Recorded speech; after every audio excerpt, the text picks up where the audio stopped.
Here. Casper. Here. Jackson. Lloyd. Here. Menzel. Here. Malloy. Here. First up is financial audit. We have Ed McCormick to present our FY20 audit. Good evening. It's good to see you again. Actually, I'm going to turn the heavy lifting over to Kevin Bissell, our director of their firm. He was involved with the details, but overall the audit process went very well. It's another solid report. I want to give Jeff and his staff congratulations. They did once again a nice job, especially considering what we were going through to get the audit done. But I think if you had a chance to go through the report, it speaks very highly of the district. But as I said, Kevin did all the work, so I think she get the credit. There's the acknowledgments. I'll let him go through the report. If you have any questions, please, once you have an answer, let's go through. Thanks, Ed. As I said, this is a presentation of the financial statements for the year ended June 30th, 2020. I'm going to start with pages Roman numeral 1 through 7, which are the letter of transmittal. And this report is prepared by management and gives a good general overview of the district. Moving on to pages Roman numeral 10 and 11, I wanted to point out the certificates of excellence in financial reporting that are included in the statements. And there are certificates from both the Association of School Business Officials and the Government Finance Officers Association, and that's for the financial statements for the year ended June 30th, 2019. So the statements from last year were submitted for an award for issued to 2 different entities, won the award, so I wanted to mention that. And the statements for this year will be similarly submitted this year. So that's a nice achievement for the district. Roman numeral pages 12 through 14, that's the independent auditor's report. And that's really our addition to the financial statements of the district as of June 30th, 2020. It goes on to talk about the responsibilities of management and the auditor. As far as management's responsibilities, management is responsible for the preparation and the fair presentation of the statements in accordance with generally accepted accounting principles. This includes the design and the implementation of internal controls related to the preparation and the presentation of the statements that are free from material misstatement. As far as our responsibility as auditors, our responsibility is to express opinions on the statements based on our audit.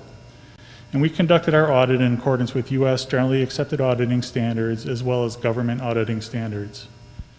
And this requires that we plan and perform the audit to obtain reasonable assurance about whether the statements are free from material misstatement. And this involves performing procedures to obtain audit evidence about amounts and disclosures in the statements.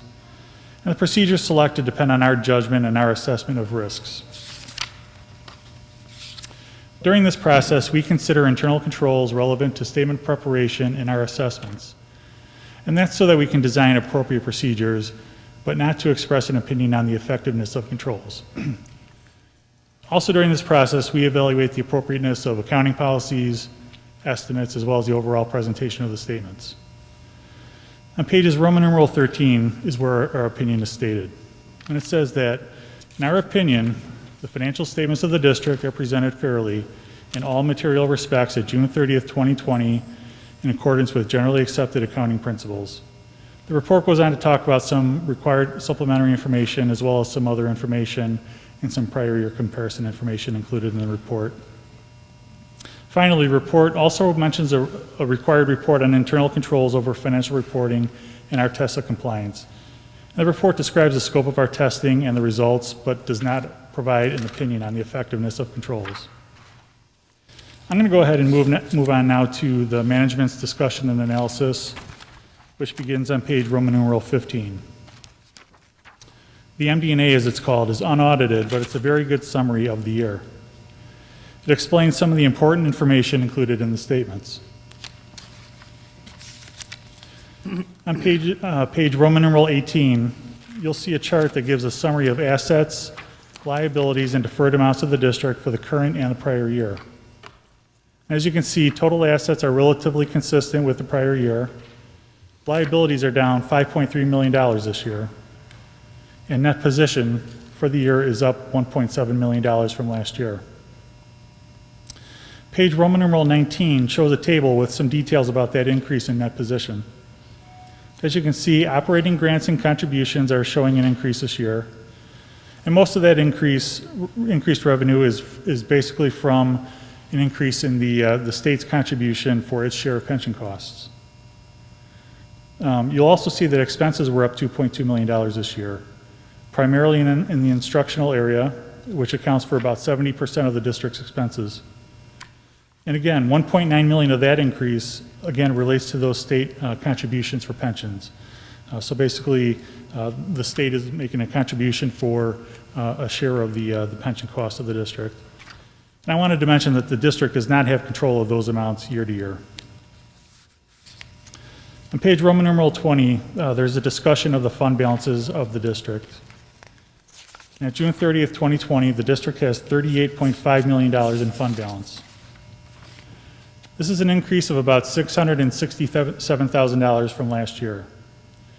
The district had $3.2 million of restricted fund balance and about $5.6 million of fund balance assigned for certain purposes. And at June 30th, the unassigned fund balance of the general fund was $29.2 million. And the general fund is the primary operating fund of the district, and the unassigned fund balance can be used for the ongoing operations of the district.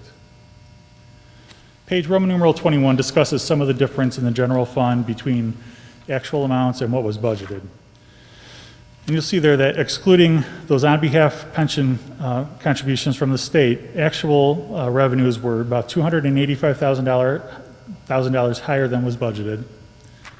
And again, excluding those on-behalf amounts, actual expenditures were about $1.4 million less than was anticipated for the year. And part of that decrease is related to the switch to remote learning that had an impact on that amount. Page Roman numeral 21 discusses the capital assets and the long-term debt of the district. You can see long-term liabilities were about $48.8 million at June 30th. And that's a decrease of $4.2 million from last year. And that decrease is primarily related to bond payments made in accordance with payment schedules and a decrease in the pension liability. Page Roman numeral 22 also has some discussion of what is anticipated in the district for the coming year, so that's some good information to review. Now, the actual statements themselves follow the MD&A that I just went over, but the MD&A gives a good description of those statements. So I'm going to go ahead and move to page 14, which is where the footnotes start.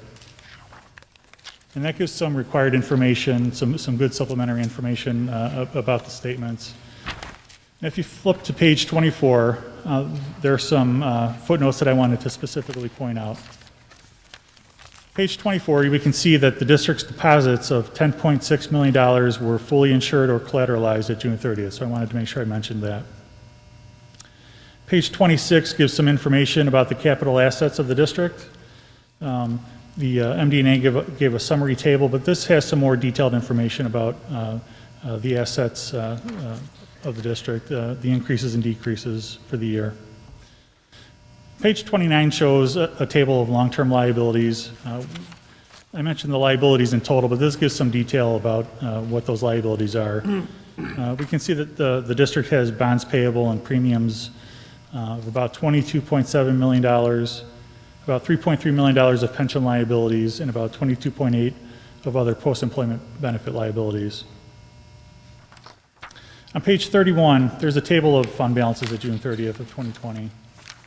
And again, as I mentioned previously, the district has $38.5 million in total of fund balance. And again, $3.2 million of that is restricted for certain purposes, the largest amount being debt service. There's about $5.6 million assigned for certain purposes, primarily transportation and capital projects. And again, $29.2 million is unassigned and available for operations. The rest of the notes are devoted primarily to the TRS, IMRF, and post-employment benefit disclosures that are required to be presented, the statewide pension and OPEB disclosures. So I'm going to go ahead and move to page 53. Pages 53 to 62 provide some more detailed information regarding those pension and post-employment benefits that I mentioned. And the other thing I wanted to mention here is that all required payments that have been required of the district for TRS, IMRF, and the statewide post-employment benefits plan, all those payments that have been required have been made. The liabilities that you see there are more allocated on a statewide level and allocated to the district. So I thought that was important to mention as well.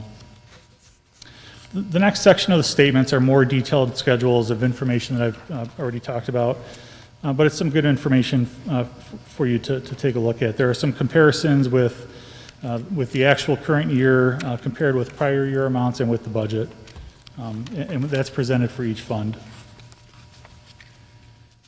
The next area I wanted to talk about was the statistical section, which begins on page 110 and ends at 136.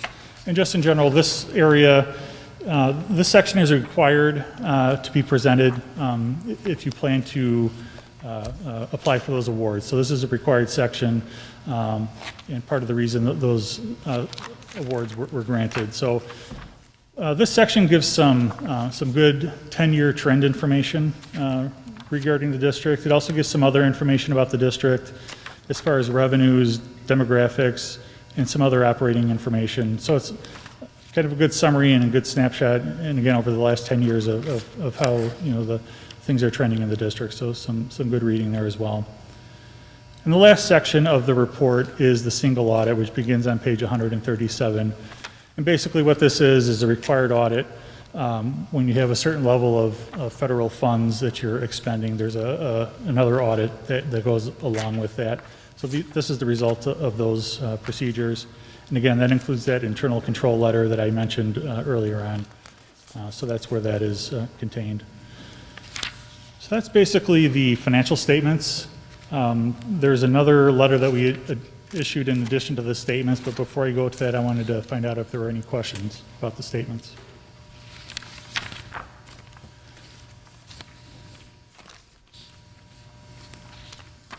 No, we're all good. Okay. So the next item I wanted to talk about is the conclusion letter that was issued with the statements. And basically what this is a summary of the significant audit matters that we wanted to point out to the board and to management. So I'll just go through a couple items here very quickly. We wanted to mention that the financial statement disclosures, the footnotes, we felt were neutral, consistent, and clear. We encountered no difficulties in dealing with management and performing and completing our audit. The copy of the letter that you have has a listing of all the journal entries that were posted as part of the audit, and those entries were agreed to by management and were posted by the district as well. And finally, we're pleased to report there were no disagreements that arose during the course of the audit, so I wanted to make sure we mention that as well.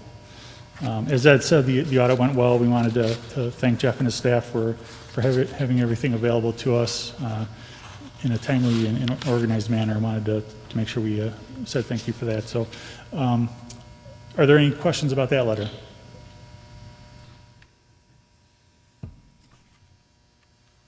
No. Okay. That concludes our presentation. Thank you. Very much.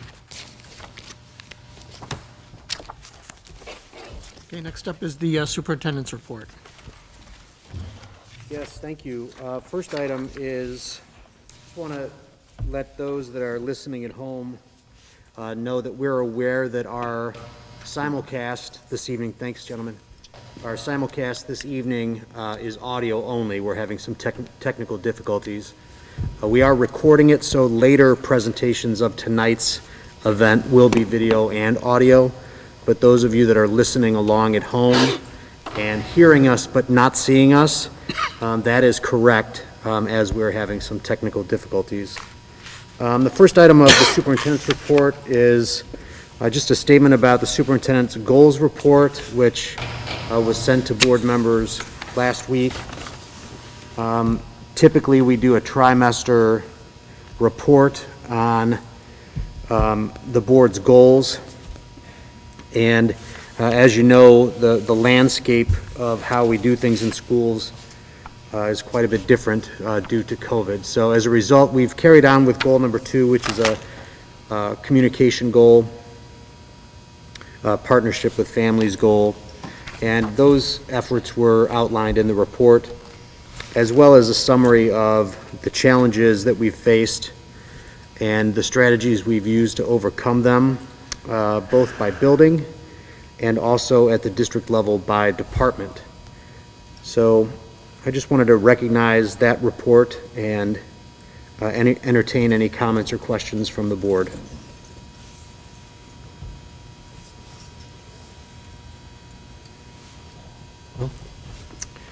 Thank you. Now I'd like to ask Kelly to just give a brief update on access testing.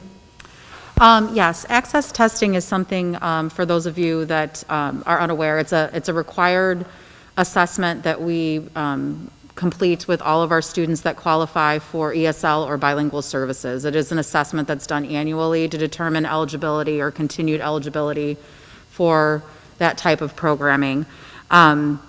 We are set to start that assessment when we return from winter break. Unfortunately, the requirement to complete that assessment in person has not been waived. So our district, along with all other districts in the state of Illinois, are faced with the challenge of how to schedule and bring in students that are fully remote to do this assessment with them. They have extended the deadline to complete the assessment. I do believe we have until the end of February to do it, which is a little bit longer of a window. But it is going to present us some challenge as we have to bring students in. We can't just do it in one administration. It will take at least 2, if not 3 administrations with students, and it is something that particularly with our younger students has to be done in a one-to-one setting. Our older students we can sometimes put together to complete, but there are portions of it with the younger students that have to be done one-to-one. So our teams are working hard to thoughtfully schedule those in each of the buildings. We will be reaching out to families and seeing what works for them, whether it's after school hours or even in some cases possibly on a Saturday. But we are working as a team to figure that out. I'm not totally, I am somewhat hopeful that maybe it will be waived still. I know there's a large group of people that are advocating for that to be waived at the state level and the federal level. However, as of right now, we have still been told by ISB that it is a requirement to complete it with all students. Thank you, Kelly. And some unusualities, is that a word? I'm going to take that liberty. With our E-rate cycle this year, so I'd like Vern to explain that to the board. Yeah, I wanted to let the board know that the federal government has renewed the new 5-year cycle for the Category 2 monies, which is good news for us. As you know, with Category 1, that usually covers your network services for like internet or wide area network, and so that money is always based on your free and reduced numbers, and so the percentage off is based on that. Category 2, districts like us used to not get that money because it usually went to the highest need districts, but they've changed that to where now it's all based on student population, and so there's about $375,000 that are earmarked towards our district, and then we match part of that, and then they do a discount on it. So we'll be able to use that new money for improving our wireless network, and we have a 5-year window starting next July 1, but we'll do a lot of it on the front end here with getting that ready. Good news, thanks, Vern.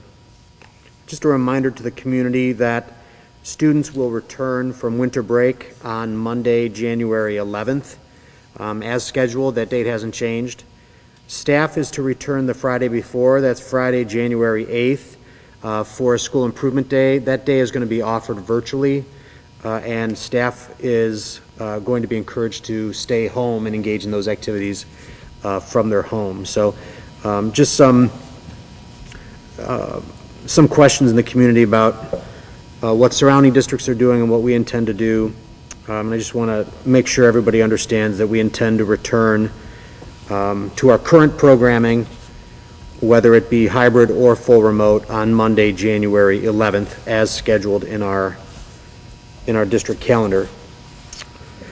I'd like to continue with celebrations. Congratulations to Lizzie Strom and her husband on the birth of their son, Leo. Leo was born on Wednesday, November 25th, weighed 6 pounds, 15 ounces, and was 20.5 inches long. Lizzie's an LBS at Memorial. And congratulations to Tom Gilman and his wife, the birth of their new baby girl, Magnolia May, born on the 27th of November. She weighed 4 pounds, 12 ounces, and was 18 inches long. Tom is the music teacher at Fierk. And I'd like to share one condolence with the board. Barb Haney and Teresa Wick's mother passed away. Barb is a parapro at Fierk, and Teresa is a parapro at Fulton. And we extend our deepest sympathy to Barb and Teresa's family in this difficult time. And that concludes the superintendent's report. Thank you. Okay, next up is public comment. Is there anybody that would like to address the board?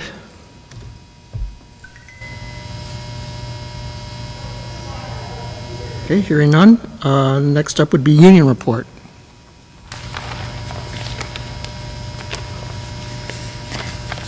Good evening. Hi, Julie. Hi. This evening, once again, I stand before this board to address you regarding the ongoing COVID-19 pandemic.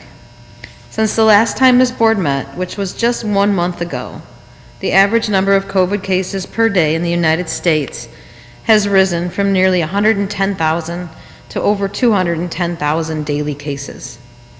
The death toll in America has increased by 100,000, bringing this horrific total of lives lost to 300,000. Each day in our nation, we are averaging over 3,000 deaths per day. Tonight, I would like to share with you 5 measures that the IFT, along with the IEA, are asking lawmakers to work on to keep schools and communities safe. It is important for this board to hear these things so we can work together to continue our teachers and to continue to keep our teachers and students in District 146 safe. Number 1, establish clear metrics so districts know when to switch to remote learning to keep students and staff safe. Since the last board meeting, at the request of the teachers, District 146 has set up a dashboard with basic metrics on it. Teachers are thankful for the effort, yet we would like to see more data on the dashboard to alleviate misconceptions that the data may show, both to staff and to our community. I highly encourage this board to review the dashboards that are in place by our neighboring districts, Orland 135 and Tinley 140, so you can personally see what we are talking about when we say that the metrics and data reported on the 146 dashboard can often be misleading. In particular, we would like this board to revisit the wording under the close contact section of the District 146 dashboard that states, and I quote, "The number of new reported cases each week of staff and students identified as having close contact while on District 146 grounds to an individual who has tested positive for COVID-19." And compare that language to the language on 140's website defining close contact as, and I quote, "Students quarantined either due to a positive diagnosis or close contact exposure both inside and outside of school that have self-reported to the district, including students who are learning remotely." By only reporting close contacts that have allegedly occurred in our 146 buildings is highly misleading and needs to be revisited. Case in hand today, the 146 dashboard was updated this morning, showing 0 COVID cases and 0 close contacts last week. Are you telling me that in a district with 2,300 students and over 350 staff, that not 1 case of COVID or 1 single close contact occurred last week? That's what the dashboard was telling us this morning. How can this possibly be? There were multiple staff absences last week and beyond, and there were many students changing from in-person to remote learning last week and beyond, which would signify a COVID case or exposure to COVID, unless students are being allowed to switch back and forth from in-person to remote for other reasons that are unknown to those who are teaching these children. How can this possibly be if, according to the dashboard, There were 0 COVID cases and 0 close contacts last week. We also feel that this board should establish some sort of metric to decide when it may be necessary to switch to remote learning. We have seen districts all over the state go on adaptive pauses when local COVID data supports a rising metric. Even all co-op programs, excuse me, even all co-op programs that work within District 146 and all itinerant teachers employed by District 146 have called for an adaptive pause due to the current metrics and positivity rate. The CDC has stated over and over again that even though the vaccine is beginning to roll out, the next 3 to 4 months are going to be our darkest days ever with this virus. We are asking that the board have some sort of preempted plan in place should that decision to pause come to be. We cannot wait and do it last minute. There must be a threshold decided upon in which it is deemed unsafe to be in school. Number 2, and they're not all that long, sorry. Number 2, the IFT and the IEA are asking that districts enforce guidance and requirements put forth by the IDPH and ISB and heed the recommendations of the CDC. While we believe District 146 has a strong plan in place, we ask that each administrator remain in lockstep with each other and that these guidelines continue to be enforced consistently and equitably between buildings. Teachers have asked clarifying questions, and sometimes it appears that the goalposts are moved daily. Depending on what building a teacher works in, it is unclear as to what protocols are in place and how they are being enforced. It is of utmost importance that each and every safety measure put in place be followed to the letter in each building. There can be no exceptions because we are dealing with the health and safety of our teachers and our students. There needs to be a continued open line of communication from the top down and from the bottom up to ensure the safety of all. Every effort needs to be made so that teachers feel safe coming to school and that students who are ill remain at home for the entire length of their quarantine and that the quarantine guidelines are implemented with no exceptions. Third, the IFT and the IEA are asking that rapid COVID-19 testing be implemented in schools so that infected students and staff can be identified before they spread the virus. I know this is more of a governmental ask, but I wanted you to be aware that this is one of the measures that teachers' unions are asking for to ensure safety in schools. Fourth, urge the prioritization of education workers in the vaccine schedule. We all know healthcare workers, nursing home residents, and the elderly take priority when it comes to the vaccine. But when it comes to frontline workers, teachers are the frontline workers and need to be high up on the vaccination list. And fifth, if the Federal CARES Act isn't renewed, the state needs to step in so education workers are not forced to work while ill. Again, this is a measure geared more towards the government. However, if the CARES Act is not renewed, the union will need to work together with the board to develop some sort of MOU to ensure that teachers who become sick are protected. Finally, the teachers of this district are working harder than they ever had in their careers. Some sadly have reached their breaking points. It is truly difficult to witness. Teachers at CMS are teaching 8 classes per day. Teachers in all buildings are dealing with students being switched from in-person to remote and back again over and over, causing complete disruption to the learning process. We have students not showing up to remote learning for extended periods of time, or not at all, and teachers are struggling with how to reach them and how to give them passing grades. We have students slipping through the cracks because there are no Tier 2 interventions taking place due to limited time and limited specialist schedules. The burden weighs heavy on our teachers, and they take every bit of this to heart. Thank you. They take it home with them. It keeps them up at night. It keeps them coming back to school every day, hoping that today might be different. We need you to know this. As this pandemic drags on into its darkest days yet, you need to know the toll that it is taking on teachers, and we ask for your help. Let's give teachers and community members a COVID dashboard that reports the reality of the disease and how it is impacting our district. Let's make sure that the plan to keep everyone safe continues to be adhered to by the strictest of measures with no exceptions. Let's continue to keep staff informed and up to date on district COVID policies and changes to the policies. Let's develop a metric that would create an adaptive pause that would not only protect our staff and students, but would also help protect our local doctors and nurses and help keep our hospitals from being overwhelmed. We are getting close. We can see the light at the end of a very long tunnel. The vaccine has arrived. Our turn will come. But until then, please understand that we are not in a good place. The pandemic is raging everywhere, and now more than ever, our voices need to be heard. Thank you. Thank you, Julie. Okay, next up is our action items. Can I have a motion for the consent agenda?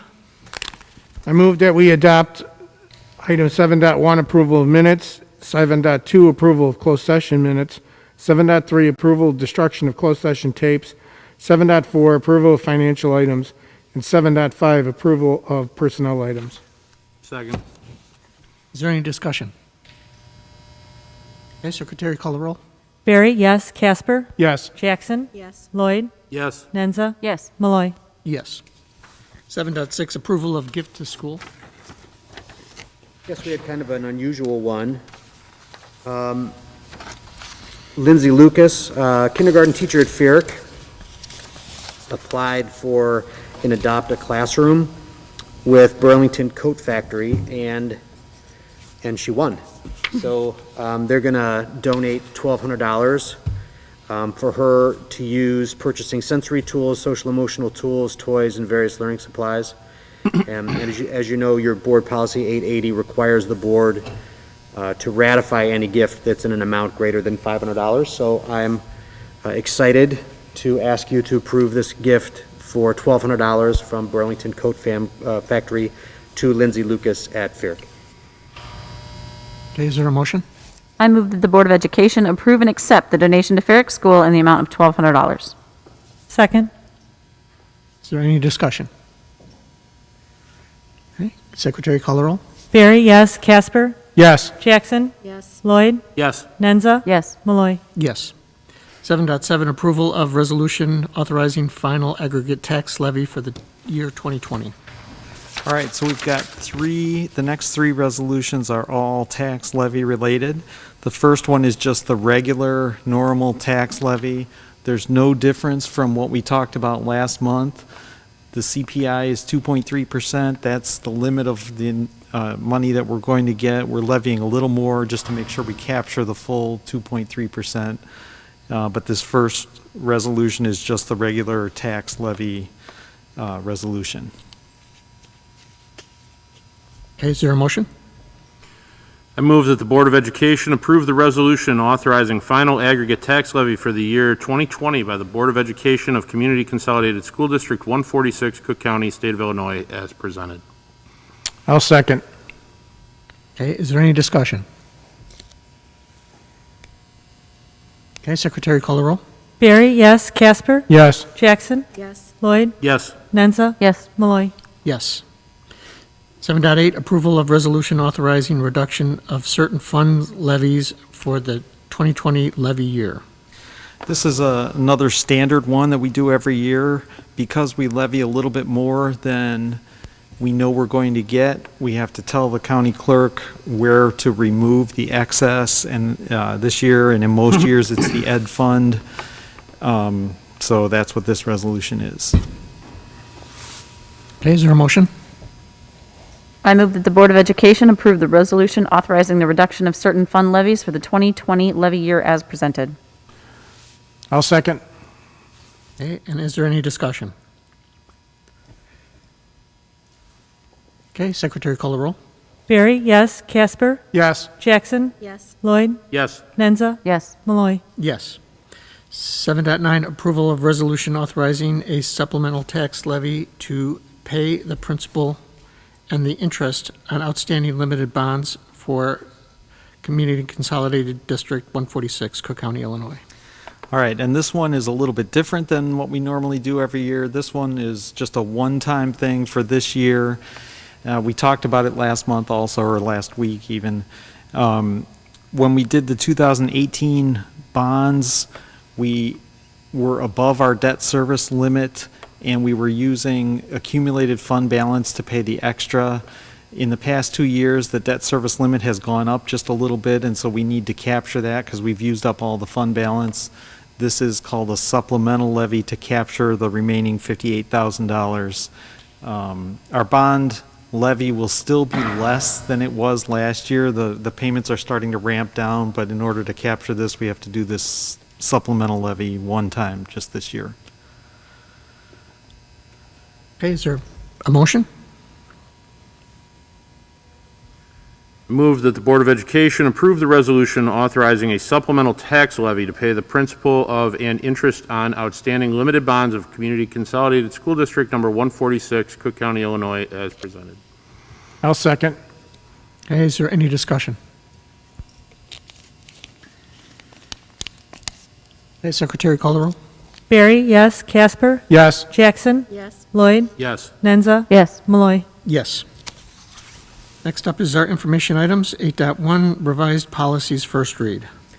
Yes, so it's my pleasure to bring you this latest batch of policy recommendations from our press service.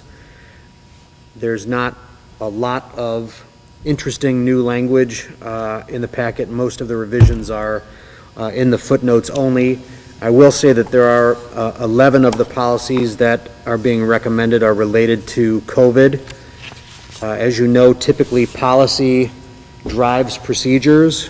In a pandemic, sometimes the opposite is true. The administration has been reacting to IDPH and ISB's changing guidance all of the time. Well, now it's time for the General Assembly and then boards to catch up. So a lot of the information is policies that now get the board up to date with regard to our behaviors during a pandemic, and the policies are all consistent with our applications and have been all along. The other 6 policies are on various items, and they're just typical regulatory updates. And most of, like I said, most of the revisions are in the footnotes only. The footnotes don't make their way into the policy manual, but they do support the language in the policy manual in that it references case law, other examples of policy and practice, and it basically gives a little broader picture and rationale for the choice of language in the policy itself. So not a particularly exciting update, but a necessary one. Thank you. That's it for our information items. Can I have a motion to adjourn? I move to adjourn. Second. Okay, Secretary, call the roll.